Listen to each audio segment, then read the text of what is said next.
নমস্কাৰ, কমলেক্সেদৌ আপোনালোকৰ পৰা আজি থালি লৈ আহিছোঁ, চিম্পুল থালি। এয়া পচলা লৈছোঁ মই, তাতে শ'ল মাছৰ 4 পিচমান লৈছোঁ। ইয়াৰ লগত আছে মাছৰ মূৰাটো। সেইখিনি মই পচলাৰ লগত ভাজিম এতিয়া।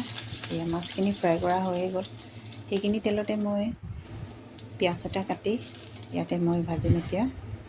কেঁচা চানা, এয়া পিঁয়াজখিনি হৈয়ে গ'ল, লগত দিছোঁ পাঁচফোৰণ। পাঁচফোৰণ অলপ মই ইয়াতে এড কৰি দিছোঁ, লগত দিছোঁ শুকান জ্বলা। এয়া 3টা মই মাজত ছিঙি দিছোঁ। এয়া শুকান জ্বলাৰ চেণ্টটো বিৰাট ভাল লাগে কিন্তু। আৰু লগত মই যোৱাকালিয়ে ভিজাই থৈছিলোঁ কেঁচা চানা।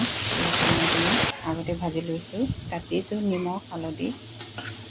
আৰু মই ধুনীয়াকৈ ভজাৰ পিছত ইয়াতে দিম পচলাখিনি। এয়া পচলা আৰু চানাখিনি ধুনীয়াকৈ ভাজি ল'ম এতিয়া। ইয়াতে মই ঢাকোন মাৰি সিজাই আছোঁ। এয়া সিজি গৈছে আৰু মই ইয়াতে দিম আদা, নহৰু আৰু ৰঙৰ কাৰণে অলপ শুকান জ্বলাৰ গুড়ি দিছোঁ।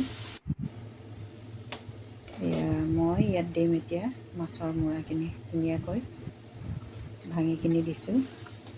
ইয়াৰ লগত ধুনীয়াকৈ ভাজিম এতিয়া। ভাজাৰ পিছত ইয়াতে মই পানী অলপ এড কৰিছোঁ, যাতে কেৰাহীত লাগি নধৰিবৰ কাৰণে। মই ঢাকনি খুলি আকৌ লাৰি চাইছোঁ, এতিয়া সিজি গ'ল। আৰু ইফালে আপোনালোকে বনাই খাবচোন। এইটো চবৰে বনোৱা চিষ্টেমটো বেলেগ বেলেগ হয়। মোৰ বনোৱা পদ্ধতি কেনেকুৱা লাগিলে আপোনালোকে লাইক কৰিব, ফ'ল' কৰিব, আৰু ইউটিউবত চালে ছাবস্ক্ৰাইব কৰিব, আৰু ফেচবুকত ফ'ল' কৰি দিব। এনেকৈ মোৰ আজি থালি ৰেডি কৰিছোঁ। এয়া মাছ ফ্ৰাই আৰু চানা আৰু পচলা, এইফালে বইল দালি আৰু মিঠা আলু